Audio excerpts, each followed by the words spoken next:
Muchas gracias por arriesgarse un poco a estar acá.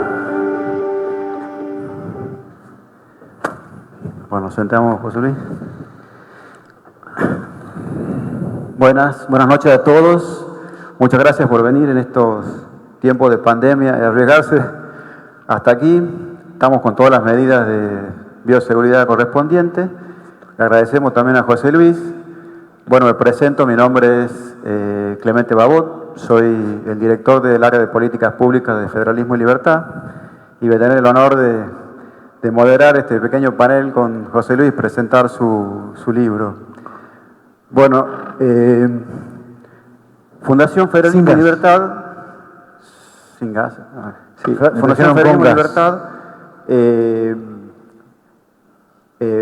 publicado varios libros. Nuestra idea siempre es seguir nuestro objetivo, que es defender las ideas de una sociedad libre y democrática. Y en base a eso hemos publicado varios libros. Uno es es muy interesante, el libro de José Luis, que es sobre su tesis doctoral. La tesis doctoral la presentó en la Universidad del SEMA, con excelentes calificaciones. Sé que no te gustan los elogios, pero tengo que decirlo, digamos. Excelentes calificaciones. Excelentes calificaciones en la Universidad del SEMA. Incluso me comentó hoy que la presentó en la Universidad de Chicago. Sí. La Universidad de Chicago en materia económica es una de las más importantes a nivel internacional. Y su tesis, que se presenta en este libro, que se llama Cadenas Invisibles, trata sobre el proteccionismo industrial y los salarios reales durante el kirchnerismo. Digamos, en pocas palabras, lo que demuestra José Luis es que el proteccionismo industrial, finalmente, como tanto lo venimos diciendo siempre, perjudica al asalariado, que está en el sector protegido, supuestamente, para que esté mejor. Bueno, entonces, en ese sentido, como le decía, Fundación presenta este libro y también José Luis tiene una relación interesante con la Fundación, primero porque defiende la misma idea que nosotros. Vos sos hoy un representante de las ideas liberales a nivel nacional y un gran defensor de ellas. Y además, José Luis obtuvo el premio, le dio el premio de Alberdi a la valiente defensa de la libertad en el año 2014. 2014. Ese premio lo recibió personas como Magdalena Ruiz Guiñazú, como el presidente Luis Alberto Lacalle de Uruguay, como el señor Jorge Lanata. Así que bueno, creo que no hace más falta presentación. Lo que sí, en la tesis de José Luis ha sido guiada por Julio Elías, el doctor Julio Elías, y uno de los integrantes del jurado ha sido el doctor Víctor Elías, profesor de la Universidad de Tucumán de Economía, y ellos nos vamos a pasar unos videos, primero el de Víctor, que nos va a decir unas palabras sobre la tesis de José Luis. Así que por favor el video. Buena jornada. Para mí es un placer estar acá presentando el nuevo libro de José Luis Esper, a quien le agradezco su invitación, y a la Fundación Federalismo y Libertad, que ha organizado esta presentación. Hubiera querido utilizar una metodología tecnológica mejor, usando un holograma, pero todavía no he llegado a esa frontera, así que estamos un pasito atrás, digamos. Conocí a José Luis Esper hace muchos años, cuando él vino a Tucumán para hacer la especialización de estadística aplicada que dirigía el doctor Raúl Pedro Menz, y yo dictaba uno de los cursos de econometría en esa especialización. Y a lo largo de los 2 años que él estuvo en Tucumán, pudo conocerlo muy bien, su interés, capacidad y su gran esfuerzo e interés. Desde ese momento hemos mantenido una larga amistad. Cuando él volvió a Buenos Aires, también en mis visitas, tuvimos varias reuniones cuando él estaba trabajando en la consultora econométrica,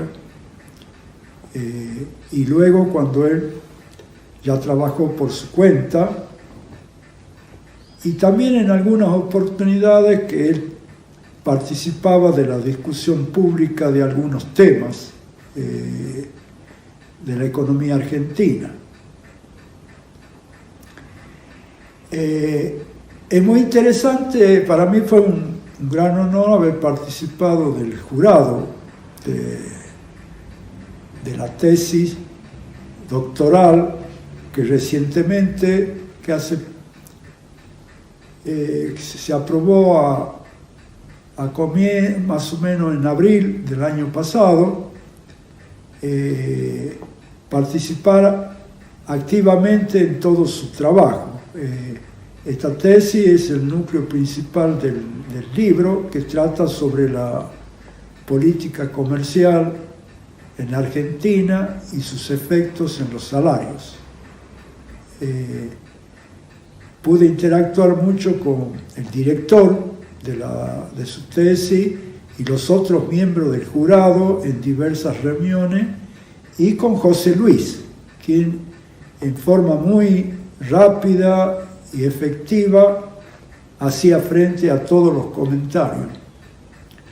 Me impresionó mucho el esfuerzo en un tema bastante difícil.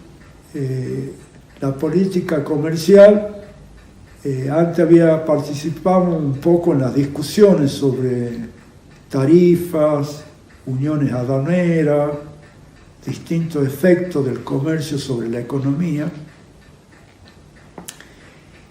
Luego se fue desarrollando el área de economía internacional, prestando atención a otros temas, y en los últimos años se reavivó, especialmente por la entrada en forma macro de China al mercado internacional. Entonces, muchos países, economistas de muchos países, revisaron muchos de los efectos que antes se estudiaba y se dejaron por un tiempo, y ahora se revitalizó conjuntamente, interactuando con nuevas bases de datos detalladas que podían contestar algunas preguntas. Una de esas preguntas es el efecto de la política comercial en los salarios, que es la que toma José Luis como tema básico en su libro. Para hacer ello, él hizo un gran esfuerzo empírico de juntar dos bases grandes de datos, que son la parte de tarifas y otras restricciones comerciales, con la de salario, que en el caso argentino se obtiene a través de la encuesta de hogares. Entonces, tratando de comparar, en el caso de tarifas clasificadas por industria y producto, tratando de aparear un poco el dato de los trabajadores, con datos menos desagregados que el caso de las tarifas, pero tratando de que sea consistente y homogénea la comparación. Eso lo acompaña luego con un estudio econométrico para detectar el efecto que tienen las tarifas en los salarios. Este es un tema muy importante en el área de economía internacional. Claro. Le agrega, además de buscar los efectos del promedio de tarifa, le agrega el ingrediente de la variabilidad de las tarifas por sectores económicos y qué efecto podía tener eso en los salarios. Este tema de variabilidad es un tema que últimamente se está estudiando con gran intensidad, e incluso ampliando un poco la base de datos que permite analizar no solo por producto, en otros casos, sino por regiones y por subregiones dentro de un país, lo que lo hace bien importante, porque a veces uno cuando estudia los efectos hace supuestos como si fueran comunes para distintas partes, distintos productos, y es bueno ver ese efecto. La variabilidad es algo que está tomando mucho peso porque antes se la tomaba únicamente como una visión estadística, nada más del mismo concepto, pero hoy no. Hoy es un aspecto muy importante. No solo los promedios tienen efecto sobre lo que uno actúa, sino la variabilidad que da una medida a veces de incertidumbre y a veces de desconocimiento. Mayor variabilidad significa, para el que toma decisiones, mayor desconocimiento. Esta clasificación que hizo José Luis es muy interesante y va a permitir estudios mucho más detallados de la política comercial en la Argentina y ampliar otros horizontes, por ejemplo, como el tema de hoy muy relevante en el caso Argentina, son qué va a pasar con los acuerdos comerciales de Argentina. Parece que están siendo sujetos a distintos análisis y propuestas, como el caso del Mercosur, que es muy relevante para el caso argentino. Bueno, fue muy agradable para mí, como había manifestado, compartir con el director, con los miembros del jurado, esta tesis para la Universidad del SEMA, que hace que José Luis llegue a otra etapa incesante él, a pesar de combinarla con otras actividades que complican a veces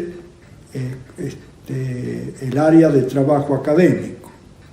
Ha sido interesante, como miembro del jurado, tener un tesista como José Luis, que está tan activo en diversas actividades, especialmente de política en la Argentina. Entonces, no es común en la dirección de estos trabajos enfrentarse con un candidato de esta índole. Entonces uno interactúa mucho, la discusión se hace fuerte, se hace muy activa y se aprende, creo que de los dos lados. Yo he aprendido mucho, espero que haya ayudado a José Luis en este proceso y estoy muy contento que lo haya terminado y él sigue muy activo, así que ya son muchos años, digamos, de interacción con él. Me alegra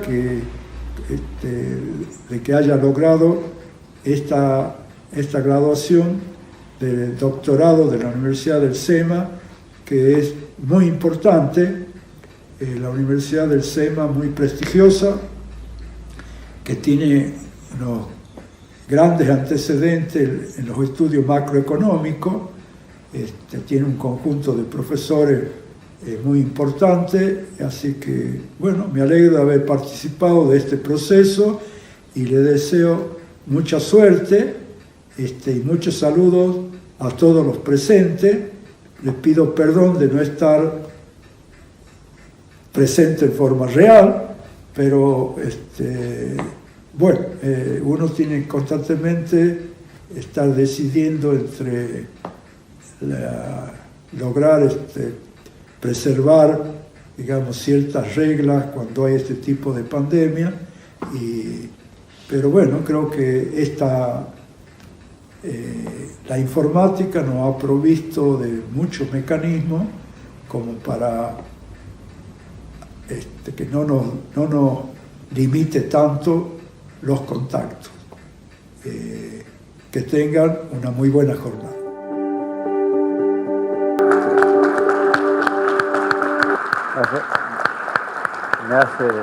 Me hace acordar a mi día de estudiante cuando lo escucho. Me hace acordar a mi día de estudiante cuando lo escucho al doctor Elías, gran profesor. Sí. El doctor Elías fue entonces miembro del jurado y claro. su hijo, Julio, fue Mi director de tesis fue el hijo de Víctor Elías. Víctor Elías fue profesor mío cuando estuve en Tucumán hace más de 30 años, y yo ahora fui alumno del hijo de Víctor. Parezco Duracell, ¿no? Los sigo a los de Elías, a los Elías los sigo. Julio fue el director, el hijo de Víctor. Sí, ahora tenemos un video también de Julio. Dale. Buenas tardes a todos los presentes. Celebro la excelente iniciativa de la Fundación Federalismo y Libertad de publicar la tesis doctoral de José Luis Esper, y es un gran placer poder participar de la presentación del libro. Los pilares de la economía de Gary Becker y de Chicago son 3. 1. Las personas responden a incentivos. 2. Incorporar la teoría para pensar en la economía real y testearla con los datos. 3. El enfoque económico se puede aplicar a todo tipo de comportamiento humano. El trabajo de Esper en este libro está fundado fuertemente en estos 3 pilares. El trabajo de Esper aporta al debate sobre la relación entre la política comercial y los salarios reales en el plano empírico. Uno de los aportes del trabajo es que constituye la primera evidencia empírica para la Argentina de una relación negativa entre el salario real de los trabajadores y el grado de protección comercial que posee el sector que los emplea. Los aportes previos al de Esper encuentran una relación positiva, es decir, que la protección aumenta el salario de los trabajadores. Para poder analizar y estimar esta relación, Esper recorrió un camino extremadamente arduo. Charles Darwin, el gran innovador experimental, consideraba que su éxito se debió principalmente, y cito, al amor por la ciencia, una paciencia ilimitada para reflexionar durante mucho tiempo sobre cualquier tema, la laboriosidad en la observación y recopilación de hechos y una buena parte de invención, así como del sentido común. Para poder analizar la relación entre salario y protección comercial, Esper realizó un laborioso y cuidadoso trabajo con los datos. Primero generó una correspondencia novedosa entre aranceles por productos y salarios por sector económico, que permitió la construcción de una tabla de correspondencia directa entre los sistemas SIU 3.0 y el CAE 2000. Dado que la correspondencia se realizó entre 2 fuentes de datos con unidades de observación diferentes, se procedió a estudiar las consecuencias de trabajar con datos que se encuentran a distinto nivel de desagregación y el uso de algún estadístico de los datos, como ser la media o la mediana, como representativo de la agregación necesaria. Una conclusión muy importante del trabajo es que puede ser un problema serio agregar datos tomando medias o medianas, cuando la relación, en este caso, entre salario y protección comercial es heterogénea entre sectores. No así en el supuesto poco realista de homogeneidad.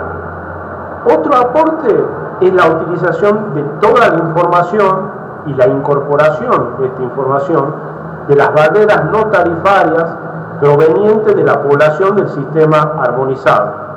Los trabajos empíricos anteriores a Esper solo incluían tarifas. Ahora, para entender la relación negativa entre salarios y protección comercial, Esper utiliza el enfoque económico, y yo diría el Chicago o el SEMA Approach to Economics, utilizando teoría de los precios y analizando primero el problema dentro de un contexto de mercados competitivos. La idea de que los incentivos importan es fundamental, ya que le da un poder predictivo al enfoque económico. El mercado de trabajo es similar al mercado de matrimonios. En el modelo que plantea Esper se asume una relación complementaria entre la habilidad del empresario y la habilidad del trabajador. Bajo este supuesto, El mercado genera una selección, un matrimonio entre empresarios y trabajadores muy hábiles y entre empresarios y trabajadores poco hábiles. Es decir, que surge una relación positiva entre la habilidad para producir e innovar del empresario y la del trabajador. Los empresarios más hábiles contratan a los trabajadores más hábiles, y estos aceptan, y los empresarios poco hábiles contratan a los trabajadores poco hábiles. En este contexto de selección surge una relación negativa entre aranceles a la importación y los salarios, pero no en el sentido de que altos aranceles causan salarios bajos, sino que los aranceles funcionan como un ordenador.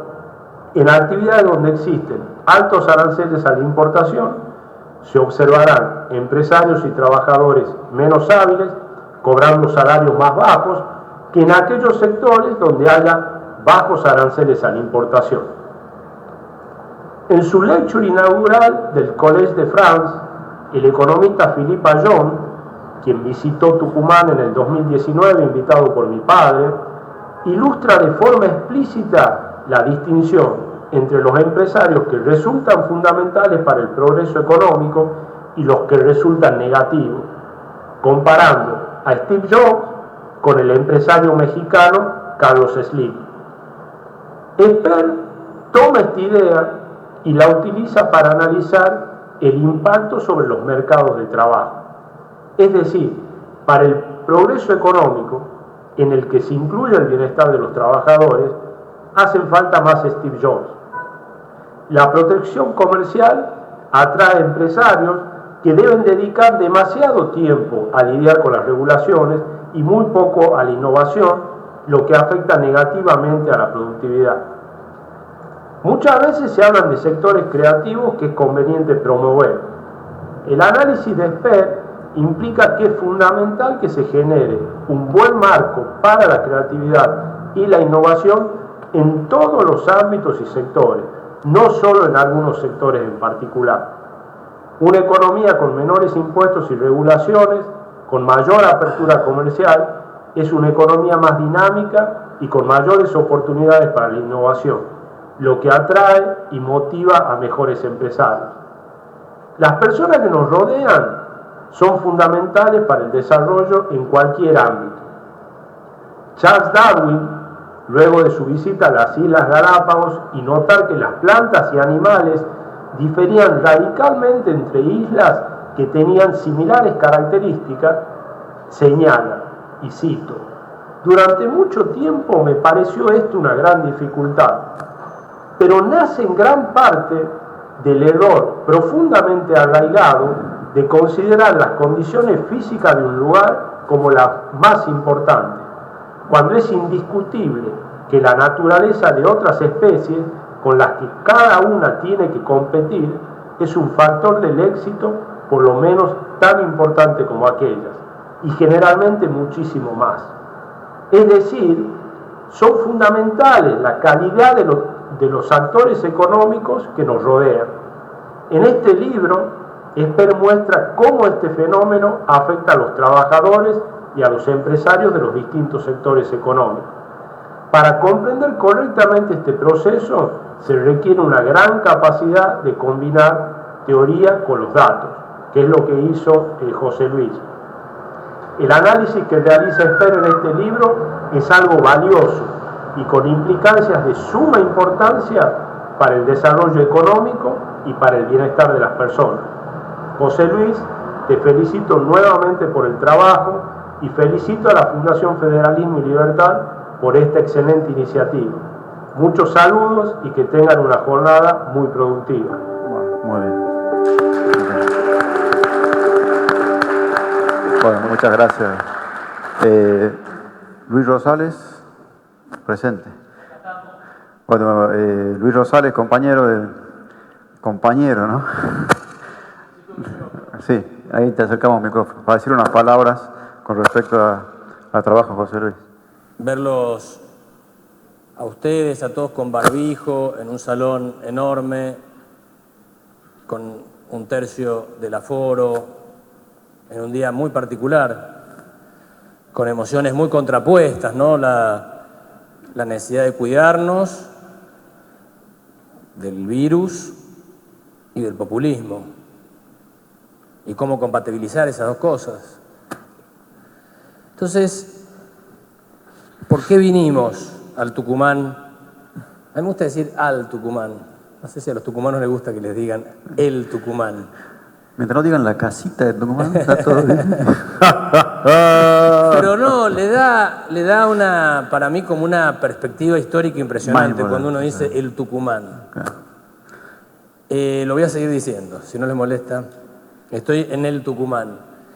Y decidimos mantener, no saben la cantidad de opiniones que tuvimos respecto de esta presentación. Justo al día siguiente del gran anuncio, cacerolazo mediante, ¿no? De si se podía o no. Y lo decidimos hacer como si fuera una demostración práctica de que creemos que se pueden combinar ambas cosas. Esas fuerzas que parecen contradictorias y que se rechazan una a otra, cuidarnos de la pandemia, de hecho lo estamos haciendo, y cuidarnos también del populismo, que es otra pandemia tanto más grave. ¿Y por qué decidimos mantener la presentación en el Tucumán? Porque es algo absolutamente inusual, que en una especie de mezcla permanente de sombreros que tiene José, en esa capacidad que yo comparto algo también, de combinar funciones, él rápidamente ayer tenía el sombrero de candidato. Ayer estuvo antes de Fernández, antes del discurso, haciendo política en 3 de febrero, en lo profundo del conurbano bonaerense, ¿no? Cerquita de la capital y en el otro extremo, cerquita, con todo respeto lo digo, del infierno, en los bordes, donde al argentino se lo traga el infierno. Está muy mal ahí, está muy mal. No sé si el micrófono habla mal, pero justo dijo está mal, sí, está mal. El conurbano está mal. Allí está Esper con el sombrero de político. Y después, con esa intuición que va saliendo, él decía, yo no sé nada de política, va aprendiendo el hombre, porque rápidamente, después del discurso de Fernández, como un ciudadano, se fue cerca de su casa, ahí a la Quinta de Olivos, por ahí lo vieron en la tele anoche, ¿no? Y esta mañana muy temprano, Aeroparque, en esa rareza de extremos cuidados en las salas de embarque y lata de sardina dentro del avión, que no se entiende muy bien dónde está el virus, por qué respeta pero bueno, es así. Ahí no importa, pero bueno, aerolíneas, qué sé yo, llegamos. Ahora, ¿por qué lo hicimos? Porque teníamos que mostrar, porque tenía que pasar que aquel que tenía ayer el sombrero de candidato en el conurbano más profundo, hoy tiene el sombrero de doctor en economía en el lugar donde todo eso se inició, aquí en Tucumán. Aquí en Tucumán se inició esta carrera que termina en eso. De la otra cara de Spert, que es absoluta y totalmente un lujo poder tener en la Argentina de hoy, en esta tragedia que estamos viviendo, tragedia desde todo punto de vista, en parte por la tragedia que nos toca vivir como seres humanos de una pandemia, que es compleja, pero es un lujo tener a alguien que se puede poner en 2 días seguidos los 2 sombreros. El sombrero de candidato allí donde hace falta, no en la Recoleta, en 3 de febrero, y el sombrero de doctor en economía, PhD con respaldo de Chicago, aquí en el lugar de la estadística del país cuando supo ser esto el Jardín de la República. Impresionante esa combinación. Entonces, ¿cómo no íbamos a mantener esta presentación? A mí me pidieron que fuera corto, a mí me cuesta ser corto. Pero yo les quiero contar además el enorme sacrificio que yo personalmente vi, experimenté, testimonié o puedo testimoniar de José Luis combinando los 2 sombreros. Porque ahora es simplemente tomar un avión temprano. A los finales de la campaña presidencial era una oportunidad que no se podía decir que no, pero todavía no estaba terminado esto, o estaba ahí. Y era una cosa impresionante verlo estudiar, y después rápidamente tener que tomar un avión para irnos a misiones, a alguna actividad. En ese momento era todo el país la campaña, ahora es la provincia de Buenos Aires. Y hay que rescatar eso, porque a esta provincia, o de esta provincia, salieron los grandes que construyeron la República y eran personas que combinaban los dos sombreros. Los grandes, desde Alberdi en adelante, eran personas que se ponían el sombrero de académicos, de periodistas con P en mayúscula, discutían los temas profundos, estaban a la vanguardia del mundo, pero también se ponían el overol, peleaban las guerras que habían que pelear y ganaban las elecciones que habían que ganar. Esos tiempos se acabaron. Esos tiempos se acabaron. Porque ahora vivimos gobernados por una sarta de mantenidos que no estudian nada, que no saben nada. Lo único que saben es cómo hacer trampas para seguir manteniéndose en el poder. Y lo digo refiriéndome a todos los colores. Por ahí generalizo y soy injusto. Pero eso es así. Entonces, la venida de hoy aquí a Tucumán, con todos los riesgos que implica desde todo punto de vista, porque también se nos puede acusar de estar promoviendo, de no cuidar. Hay un poco de rebeldía en esto también, del propio Esper, mía también. Yo en eso siempre me sumo a la rebeldía de Esper. Ahora se nos ha sumado Milei, al que vaya así rebelde. Pero digo, lo hacemos un poco por eso, para marcar, pero también por este otro tema. Hay que decirle a la política argentina, desde el Tucumán, que las dos cosas son posibles y tienen que volver a juntarse. Tenemos que volver a tener políticos de primer nivel que puedan escribir un libro y puedan discutir con los profesores de más alto nivel a nivel académico, en el mundo académico. Por eso estamos aquí en el Tucumán hoy, por eso a mí me enorgullece ser amigo de José Luis Espert y por eso estoy más que feliz de haber sido convocado a la presentación de esta magistral tesis doctoral de José Luis Espert. Muchas gracias. Bueno, muchas gracias, Luis. Bueno, un gran trabajo por lo que estamos escuchando, ¿no? De recolección de información, de generar datos, de poder cruzar tablas, cosas que los economistas apreciamos mucho. Ahora, los resultados de eso es lo que más nos interesa. Contanos un poco, José Luis. Doctor Espert, por favor, cuéntanos un poco. Sí, por favor, si no me ha sido, ya no soy más José Luis. Bueno, en primer lugar, de nuevo, gracias a la presencia de todos ustedes. Muchísimas gracias a la Fundación Federalismo y Libertad por haber publicado mi tesis doctoral como un libro. El libro es tesis doctoral. ¿Qué es eso? Un ruido. ¿En un micrófono? Sí. Espera, a ver.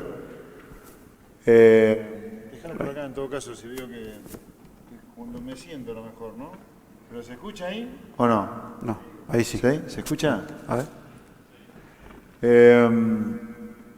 Decía, gracias a la Fundación Federalismo y Libertad por haber publicado mi libro, mi tesis como libro. Pues el libro es la tesis doctoral, ¿no? Una tesis doctoral en economía en la Universidad del SEMA. Yo diría es una tesis doctoral compleja desde lo técnico, aunque para el no especialista yo le diría hay un mensaje muy claro, pero le voy a dar un poquito de suspenso al mensaje claro que ya fue en algún lugar esbozado por Víctor y Julio, pero este es un momento de agradecimientos, esta primera parte de mi presentación de agradecimientos. La verdad, soy un agradecido de la vida por toda la gente que me ha apoyado a lo largo de todo este camino. Yo tengo mucho agradecimiento a todos los que me han estado apoyando en este camino, porque yo tengo 4 títulos en este camino. Y el último es este doctorado en Economía en la Universidad del SEMA. Yo le diría a aquellos que están estudiando, o que tienen la pretensión de seguir estudiando, o que evalúan volver a estudiar, Un doctorado, la verdad, es una experiencia casi religiosa, les diría.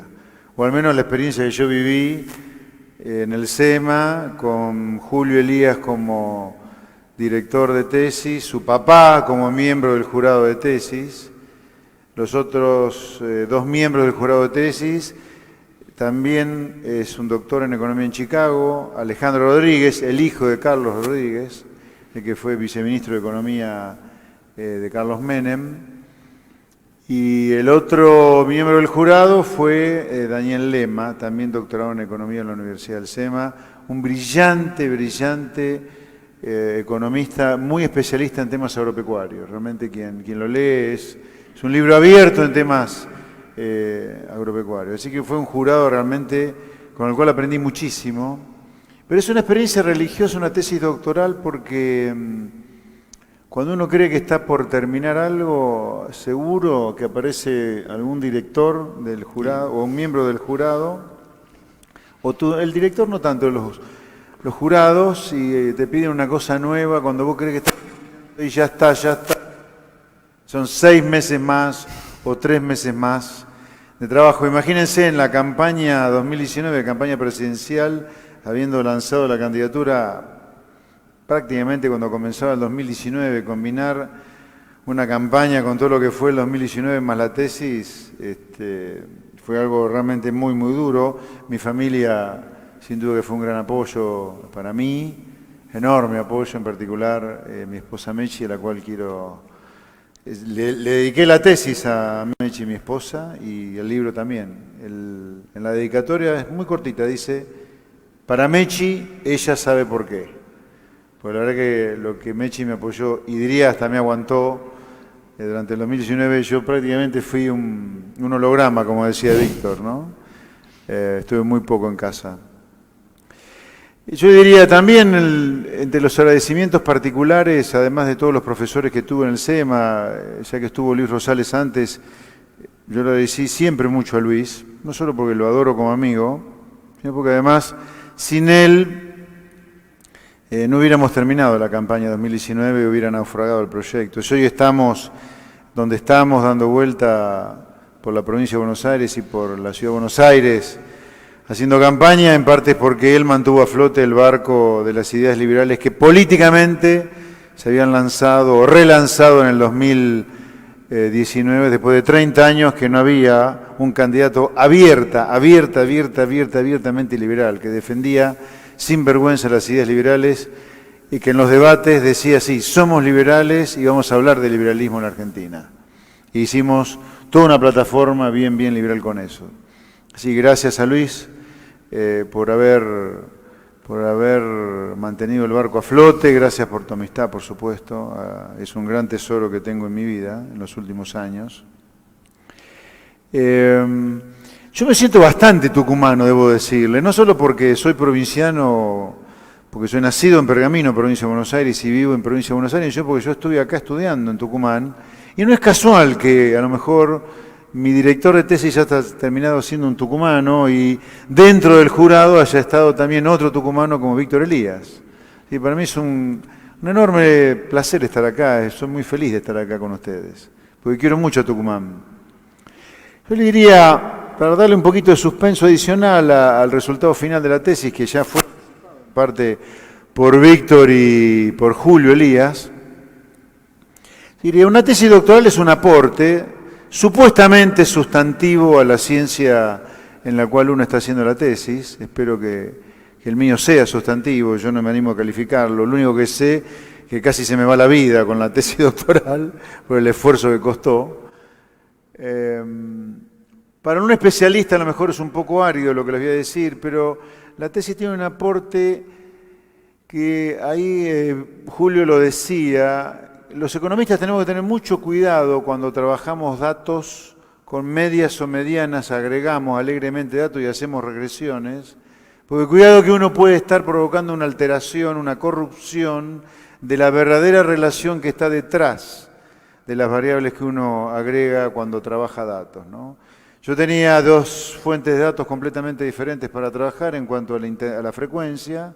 Tenía aranceles por producto, y salarios por sectores, que son un conjunto de productos. Entonces la única manera que, o sea, yo tenía en promedio por cada trimestre en el periodo 2005-2011, 500 productos para cada sector, entonces no tenía manera de trabajar salario por sector y aranceles por producto. Tuve que tomar una medida de agregación, que fueron medias y medianas, y eso puede traer, eso lo probé teóricamente, una alteración en el signo de la verdadera relación. O sea, yo obtuve un signo negativo en el sentido de que hay una relación negativa entre protección y salarios, pero podría provenir de una relación positiva y que yo corrompía por haber tomado medias y medianas, ¿no? Bueno, yo logré probar que al menos en el periodo en el cual yo trabajé, que fue un periodo de altísimo proteccionismo para Argentina, 2005-2011, recuerden a la bruta de la expresidenta Cristina Fernández, sí, bruta, diciendo, si por mí fuera no importaría un clavo. Y en realidad yo lo que pruebo es que en ese periodo de altísimo proteccionismo, los menos beneficiados fueron los trabajadores de los sectores protegidos. Es como que el proteccionismo es un curro para los empresarios que trabajan en los sectores protegidos y los salarios son mejores en los trabajadores que compiten con el mundo. Esto no significa validar industricidios como Martínez Dios y Menem, sino que simplemente lo que digo es, hay una selección natural entre trabajadores buenos y empresarios buenos, y no es casual que eso ocurra en sectores que están abiertos a la competencia, o sea, con bajos aranceles. De ahí la relación negativa entre aranceles y salarios. Es como que hay una selección, esto fue propuesto por un economista de la Universidad de Chicago, Kevin Murphy, que fue la que lo modelizó, entre trabajadores buenos y empresarios buenos. Y por otro lado, lo que yo le agregué es una suerte de ordenador que son los aranceles a la importación. No es casual que en los sectores donde hay buenos empresarios y buenos trabajadores haya aranceles bajos. O sea, como que el empresario bueno no necesita de la protección para sobrevivir, o por leerlo de otra manera lo mismo, ese empresario bueno gasta poco tiempo o tiene poco tiempo para gastar en obtener por lobby o pagando lo que hay que pagar un arancel que lo proteja, sino que se dedica a innovar, a innovar y a innovar. El mal empresario dedica mucho tiempo a conseguir aranceles altos que lo protejan, que lo blinden de la competencia extranjera. Y ahí aparece el arancel como un ordenador. O sea que en algún lugar la teoría que está detrás de la tesis, que es una tesis muy cuantitativa, muy empírica, es la teoría de que hay una selección natural, por eso hablaba de Charles Darwin, Julio Elías, mi director, entre empresarios buenos y trabajadores buenos, y el agregado de los aranceles a la importación que ordena esos trabajadores buenos con los empresarios buenos o trabajadores malos con empresarios malos. Es la primera prueba empírica en la historia argentina, eso sí debo marcarlo, porque creo que puede ser un trabajo pionero en ese sentido. De hecho, Víctor y Julio lo marcaron, porque simplemente pionero para dar origen a otras investigaciones, ¿no?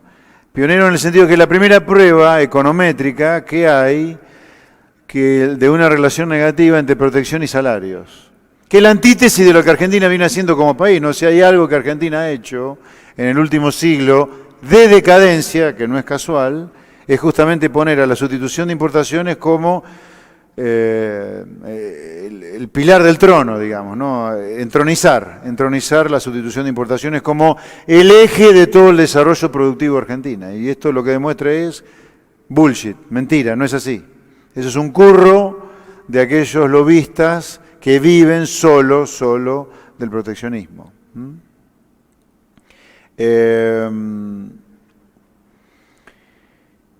La tesis, bueno, trabaja mucho el tema yo les diría ahí, yendo a la realidad que nos compete, en algún lugar para mí les diría, después de 30 años estar diciendo lo mismo como un disco rayado sobre la importancia de la apertura económica y la importancia de proteger de una manera civilizada la industria, que es con un Estado chico para que cobren impuestos chicos y leyes laborales bien flexibles, con indemnizaciones por despidos razonables, con jueces laborales que fallen razonablemente, ¿no? Que suponen que si un empresario, que el empresario tiene como hobby echar gente, por eso el castigo, que cuando un empresario guay que eche un trabajador lo fundimos con el fallo laboral por la enorme indemnización que tiene que pagar.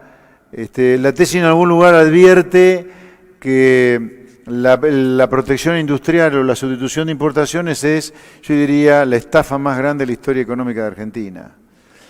El poder, yo le diría que tiene en algún lugar la tesis, es que esta prueba de la relación negativa entre protección y salarios, o sea que cuanto más protegido es un sector, tiende a pagar menores salarios, ocurre en un periodo 2005-2011, donde la Argentina, luego del cual, en 2012, sufrió como país miembro de la OMC, la Organización Mundial de Comercio, la primera sanción por la política proteccionista de un país. No sé si saben, luego de la ronda Uruguay del GATT, el General of Trade Agreement, nace la Organización Mundial de Comercio en 1994. De 1994 hasta 2012, prácticamente 20 años, la primera condena global por su política proteccionista fue la Argentina y por lo que hizo en el periodo 2005-2011. Es como que yo de manera deliberada tomé un periodo paradigmático de protección argentina, después del nacimiento de la OMC, con un mundo muy globalizado, año 94 nace la OMC, después de la caída del muro, con mucha información, con mucha estadística. Yo le encuentro mi base de datos original, la primera que construye, dicho sea paso, tuve que aprender nociones de programación, porque era un infierno la cantidad de datos que tenía que combinar, era de 1,5 millones de celdas, o sea, una planilla de Excel, 1,5 millones de celdas. Ese periodo 2005-2011 fue paradigmático del proteccionismo argentino. Entonces, poder probar en un periodo de tanta protección a la industria argentina que terminó en una condena por parte de la OMC, probar esta relación negativa es de un enorme poder. Y con supuestos competitivos, en el sentido que si uno supone que los asalariados se pueden mover entre sectores, que si le pagan más en un sector se va a mover a ese sector, bueno, este supuesto coincide con el hallazgo de tipo econométrico, ¿no? Después hago otros aportes, como por ejemplo encontré una medida de la subestimación en la cual incurro o un investigador incurre por trabajar con las medias de una variable en lugar de con la variable original. Uno tiende a subestimar la variabilidad de esa variable cuando trabaja con medias en lugar de la variable original, esto es por definición, pero yo el aporte que hice fue, bajo ciertos supuestos razonables, creo yo, o al menos el jurado lo encontró razonables, de la medida, el quantum, la cuantía de la subestimación de la variabilidad de la variable independiente en una regresión que me lleva a disminuir la significatividad de los test econométricos para hacer test estadísticos, digamos, ¿no? Pero para no demorarlos más, porque bueno, nosotros tenemos que tomar el avión pronto con Luis y me gustaría responder las preguntas de ustedes y puede sacar alguna foto para el que quiera. Yo diría muchas gracias de nuevo a la presencia de ustedes, gracias a la Fundación Federalismo y Libertad, la verdad, muy, muy agradecido, porque publicar una tesis doctoral en economía, en una universidad complejísima como el SEMA, es prácticamente ilegible. El grueso de la tesis indica un gran amor, un gran cariño de la Fundación para mí, lo cual agradezco muchísimo. Y ojalá que esta sirva solo para dar el puntapié a nuevas investigaciones, que la critiquen o que la apoyen, pero que abra un universo nuevo a partir de esta comprobación empírica, acá no hay chamullo, como se diría en política, hay solo ciencia dura, que en un periodo paradigmático de proteccionismo, los salarios reales que pagan los sectores que innovan, que compiten, que están vinculados con el mundo, tienden a ser mejor, más altos que los salarios reales que pagan los sectores más protegidos. Muchas gracias. Bueno, muchas gracias, José Luis. Ahora vamos a abrir un espacio para preguntas. Acá así está el que, micrófono, no sé quién... Bueno, yo voy a hacer primero una pregunta porque estoy acá. No, puedo, ¿no? Hágala. Te voy a hacer dos preguntas. Dos. Dos, sí. La primera, un poco ya la he respondido, ¿no? Pero, ¿cómo ha sido esto de combinar tus dos sombreros? Ha sido una cuestión muy difícil, combinar tus dos sombreros de político y académico, cosa, animal extraño, digamos, porque no hay mucho. ¿Y por qué cadenas invisibles? Son las dos preguntas. Bueno, la verdad, el cómo hice, no sé. Por eso yo agradezco a los que me apoyaron en todo este camino, y insisto en el agradecimiento a Luis Rosales.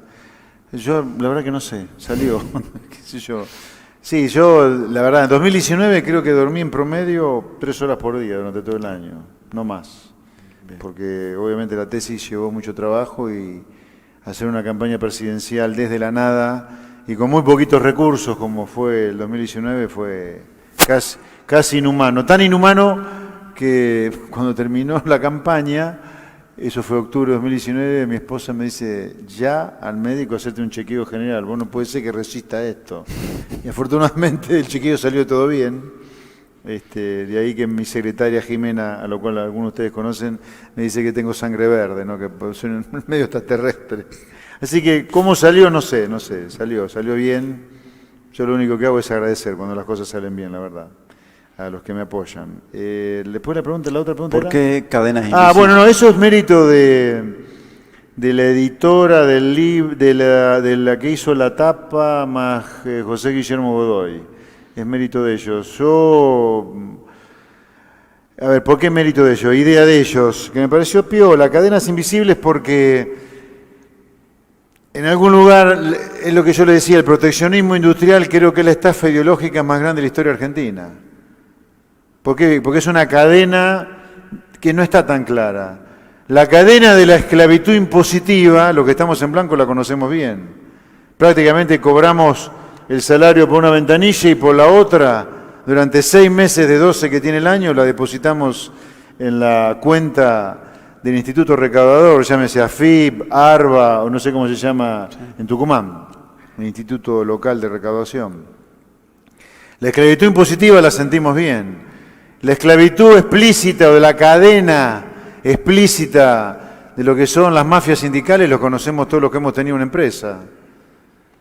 Yo conozco casos por doquier de empresas demolidas por las mafias sindicales y no trepidan en hacerlo, fundir empresas directamente. Sindicatos, aunque no lo crean, que prefieren una empresa fundida con todos los trabajadores despedidos en lugar del trabajador despedido que decidió la empresa. Una cosa increíble. Esas cadenas no son invisibles, son visibles. Ahora, la cadena de la sustitución de importación y que te protejan en la industria para poder generar trabajo y trabajo digno y bien remunerado, luce muy atractiva, por eso es invisible, ¿no? Cuando en realidad yo creo que si hay algo que Argentina tiene que demoler urgentemente es justamente la sustitución de importaciones, detrás de lo cual viene todo el resto, porque si yo le aseguro al empresario que no tiene competencia extranjera, le puedo cobrar el nivel de impuestos que quiero y le puedo poner los costos laborales donde quiera. Esto como generalidad, por supuesto que hay excepciones a la regla, no quiero agredir ni molestar a nadie, esto es el concepto, ¿no? Por eso yo creo que si hay algo que Argentina tiene que abrazar urgente es la apertura al comercio para salir de la decadencia en la cual está hace tantos años. Ok, gracias. Vamos a ver las preguntas. ¿Vamos a las preguntas? Sí, vamos a las preguntas. ¿Quién puede distribuir el... Acá hay un... Ahí está, Ahí está. un micrófono. Te doy otro por si acaso. María, acá, por favor. Le pido que las preguntas, por favor, sean preguntas breves. Sí, muy breves, porque tenemos poquito tiempo y quiero responder a Podemos todas. contestar más preguntas. Gracias. Hola. ¿Lo puedo bajar un poco? Dale. Le voy a hacer una pregunta que no tiene nada que ver con el libre mercado, es más bien con salud y educación. ¿Con qué? Salud y educación. Sí. Va a ser breve, sí. Yo busqué videos de ustedes, de Milei, de todos los liberales, pero no encontré ninguno que explique. Usted quiere arancelar las universidades, ¿verdad? El liberalismo, Milei y todo. Y creo que la sociedad argentina, la mayoría de la población, no puede pagar una educación universitaria. Bien, Me incluyo. gracias. No, bueno, ¿vos no encontraste ningún video diciendo eso?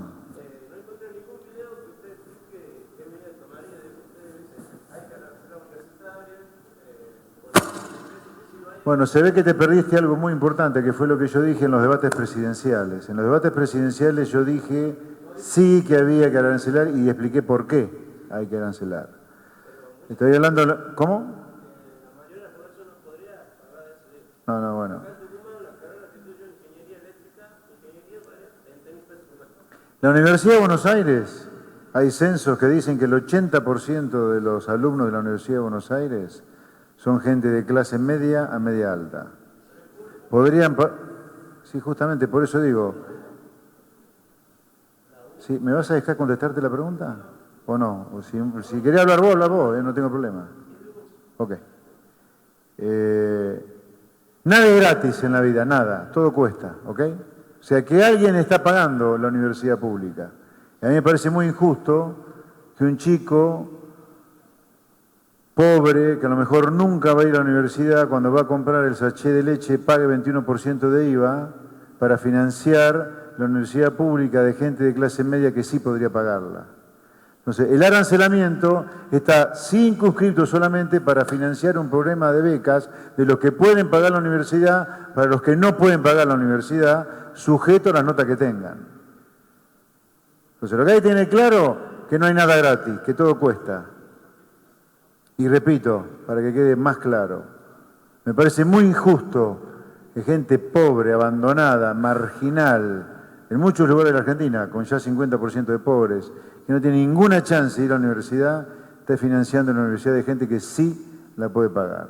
Eso es, ya que somos tan derechos y humanos, o eso es lo que nos creemos, yo creo que ser derecho y humano es una cosa como la que nosotros hemos propuesto de arancelar la universidad para financiar un fondo de becas a los chicos que no pueden pagar la universidad.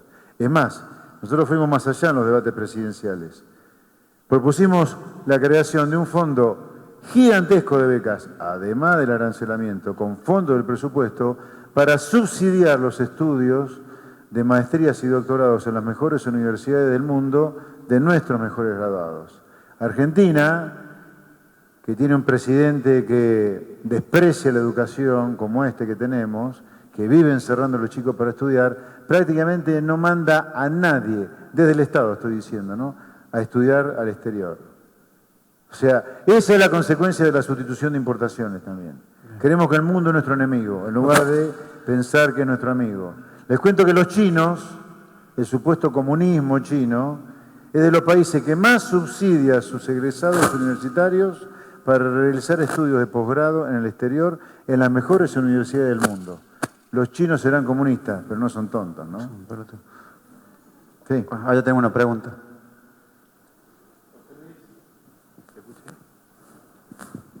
Hola. Sí. Bueno, justo para dar razón a tu libro, acá en Tucumán estamos sufriendo el paro de un sector protegido del transporte público. Para dar razón a tu libro. Perdón, ¿me lo puedo repetir porque se me corta? No, una pregunta, digo, para dar razón a tu libro, sí. Acá en Tucumán estamos sufriendo no sé qué día de paro de un sector muy protegido como es el del transporte público. El servicio de transporte público. El servicio de transporte. Mi pregunta es, bueno, y aprovechando que en este periodo de pandemia no hemos tenido visita de personas importantes, ¿cuál es tu mirada sobre las futuras elecciones cercanas? Este gobierno está pensando que ganando tiempo van a mejorar los índices, va a haber más gente más vacunada, quizás soñando que la inflación baje, manteniendo... La pregunta, por favor. Manteniendo restricciones sobre el dólar. Vos, me imagino... No, la verdad no. Tendría que frotar la lámpara para contestarte bien. No. Supongo que están especulando con que va ya, digamos, hacer la elección prácticamente bordeando el verano cuando no haya chance o baja chance de que continúe el bicho. El COVID, a lo mejor ahí está menos intenso que en agosto o octubre. Me parece que la especulación es esa, nada más. Si la elección fuera hoy, imagínate la paliza, si fuera hoy, digamos, en plena explosión del bicho, la paliza que recibiría el gobierno en las urnas, ¿no? Me parece que la especulación es esa. La economía probablemente sea un motivo de que la economía esté creciendo, ahí a lo mejor algo, pero puede tener, el riesgo, ¿sabes cuál es ahí? Que le salga mal por el lado inflacionario. Hoy salió la inflación casi 5% marzo. Y yo te diría, es difícil que baje de 5% mensual la inflación a partir de ahora, ¿eh? O sea, la inflación en noviembre puede ser más alta todavía, ni hablar si tenemos algún salto en el nivel del dólar, ¿eh? Sí, es una estrategia que tiene sus riesgos. ¿Tenemos otra pregunta por ahí? ¿Ahí? De Tucumán, Fernando Furi, propone que el Estado se haga cargo del transporte público. Usted como un prestigioso economista de la Argentina, ¿qué opinión tiene acerca de esa propuesta de Fernando Furi? Bueno, tengo una formación muy clara en ese sentido. Yo creo que la única razón de ser del Estado, la única razón, desde el punto de vista económico, quiero decir, ¿no? Desde el Estado económicamente hablando, ¿qué es? Es una fábrica, económicamente hablando, ¿no? Es una fábrica de bienes públicos. ¿Es el transporte público un bien público? Ahora, ¿los bienes públicos cuáles son? Groseramente. Entonces, primero, económicamente hablando, la única razón de ser del Estado es producir bienes públicos. El bien público es un bien que no sería producido de manera eficiente por los privados. Fuerza Armada, por ejemplo. El único lugar donde las Fuerzas Armadas son privadas es en Iron Man, ¿no? ¿No? Pero la Fuerza Armada es un bien público. ¿Cómo no proveer? La seguridad debería ser un bien público. Toca ser privatizada porque no tenemos fuerza de seguridad. La diplomacia es un bien público. La justicia es un bien público. Imagínense la justicia privatizada. Ahora, después el resto de los bienes públicos son muy discutibles. Muy discutibles. Por eso el tema de la educación. Es muy discutible que tenga que ser un bien público la educación, donde sea solo provisto por el Estado, lo mismo que la salud. Lo mismo que el transporte público. Yo creo que el transporte público no es un bien público, debería ser privado. Después podemos discutir cuánto subsidio tiene para la gente menor en recursos, eso sí. Ahora, el Estado metido a producir transporte no me parece. Sí discutiría subsidio, como en el caso de la luz, del gas, el teléfono. Aerolínea de bandera, por ejemplo. ¿Es un bien público volar? Y si tenemos cielos abiertos en un país gigante como este y que vengan todas las empresas que quieran competir en Argentina para que haya un pasaje aéreo razonable, no el delirio que cuesta ahora con el monopolio de Aerolíneas Argentinas, por ejemplo. Pero no, yo creo que no debería ser público. Sí discutiría obviamente el subsidio para la gente de menores recursos. ¿Ahí tenemos otra pregunta? Buenas noches. Mi nombre es Juan Coria, participo en Republicanos Unidos y la pregunta es a José Luis, político, con el cual he compartido muchas cosas y espero compartir muchas más todavía. Mi pregunta va dirigida en razón de la lectura de las PASO 2019, las PASO 2021.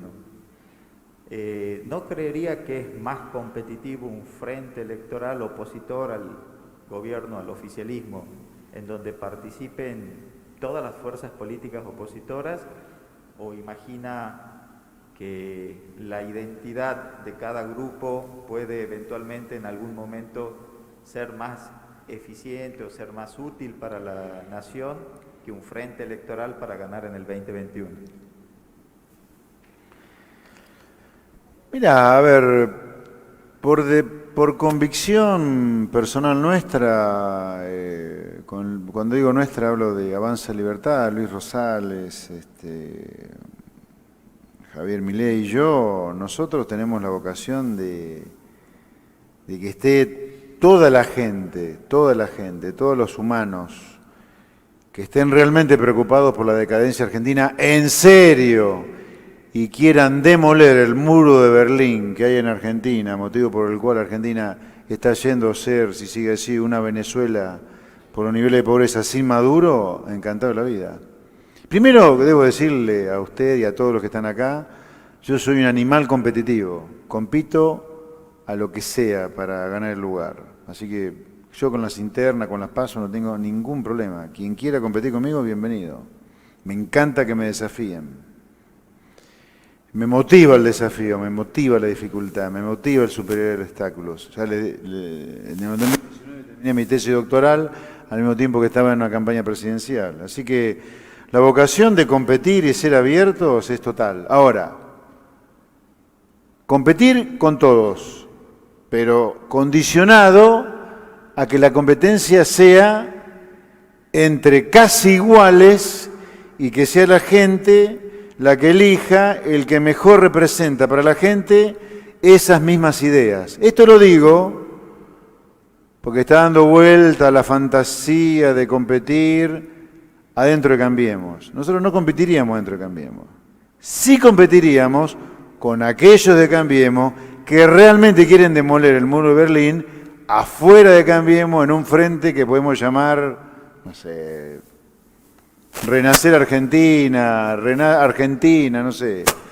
Porque, ¿sabes qué pasa? Yo creo que las uniones sin agenda de reforma para demoler el muro de Berlín que hay en Argentina, de sustitución de importaciones, de Estado presente que nos devora impuestos y de leyes laborales que dejan trabajadores en negro y empresas que se funden, hay que hacerlo. Entonces, si a mí me firmaran, bueno, desde ya todo el liberalismo lo haría, digamos, ¿no? Si bien Avanza Libertad tiene como figuras salientes a Luis Rosales, Javier Milei y yo, estamos conversando con Ricardo López Murphy, Agustín Echevarne, Gustavo Segre y tantos otros. Pero por fuera del liberalismo, hablando de Cambiemos, mira, si viene el presidente de la UCR, presidente de la coalición cívica, los gobernadores de Cambiemos, Macri, María Eugenia Vidal, Larreta, etcétera, y firman, vamos a ir a una apertura irrestricta al comercio, tirando la basura de la sustitución de importaciones. Vamos a reducir realmente el tamaño del Estado para poder bajar el déficit y bajar impuestos para que la gente deje de ser una esclava impositiva. Y vamos a demoler las 5 leyes laborales que constituyen el edificio fascista de la Argentina del último siglo. Vamos a la competencia con todos, pero definamos la agenda. Esto me lleva a Tucumán. En Tucumán hay atisbos de que la oposición se quiere unir para competirle al peronismo, que me dicen que gobierna hace casi un cuarto de siglo, y ha demolido la provincia. Perfecto. Ahora, ¿cuál es la agenda? ¿Qué van a hacer? No me vengan con generalidades, queremos terminar con la corrupción. No. Decime qué ley vas a cambiar y por qué ley la vas a cambiar. ¿Qué cosa vas a tocar? Sin agenda, las uniones sirven solamente para que el monstruo que queremos derrotar se vaya a un periodo presidencial o un periodo de gobernación y después vuelva, que fue lo que pasó con Cambiemos. Todo muy lindo, bailar Gilda en el 2015, los globitos, la buena onda, pero en el 19 ¿quiénes volvieron? Los orcos. Entonces, para que en Tucumán no pase eso, la oposición que se quiere juntar, que ponga bien clara la agenda de reforma que quiere hacer en Tucumán, para que la gente sepa lo que va a votar. Así que sobre la unión, con todos los que quieran realmente cambiar el país, y vamos a competir a full. Bueno, muchas gracias a todos por venir en este clima de pandemia. Muchas gracias, José Luis. Un placer. Muy buena noche. Gracias.